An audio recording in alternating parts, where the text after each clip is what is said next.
Weissman.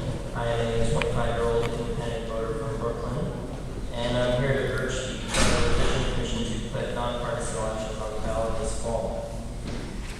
I became an independent because the very idea of having to enroll in a political party in order to participate in our democracy has seemed ludicrous to me since I was a child.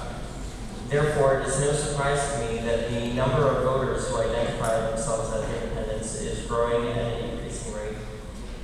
Americans are waking up to the ways in which parties have tainted our democracy and wedged themselves between the people and the political process, posing as the government itself. Yet despite our growing numbers, now representing nearly half the country, the partisan structure of our political process still relegates independents to the outskirts and discourages voter participation on all fronts. The majority of elections are won in the primaries, and if you cannot participate in such an important stage of an election, then why participate at all? Unfortunately, this is the mentality of many young voters, such as myself. And there is something seriously wrong with our system when the right to free association becomes a mechanism for constricting political participation. I recently watched an interview on CNN talking about the growing numbers of independents and how Americans are becoming fed up with partisanship. The partisan official asked, "How can the parties win these people back?" I was insulted by the sheer arrogance of the question, as if sustaining the existence of political parties should be our top priority.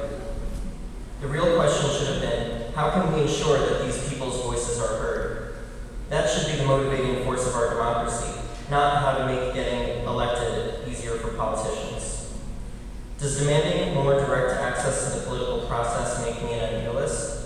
Perhaps, but I'm also a realist. The parties are not going away anytime soon, and they're certainly not going away without a fight. That is evidenced by the failure of nonpartisan elections to pass in 2003. Regardless, nonpartisan elections is a reform that our city desperately needs in order to restore some integrity to the political process. It is the responsibility of the Charter Revision Commission to present to the voters the changes that would most benefit them. By not putting nonpartisan elections on the ballot, you would be ignoring what would benefit over 750,000 New York City voters who are unaffiliated and fundamentally enhance our entire democratic process. That is why I strongly urge the Commission to favor unrestricted political participation over partisan exclusionary practices by putting nonpartisan elections on the ballot this November. Thank you.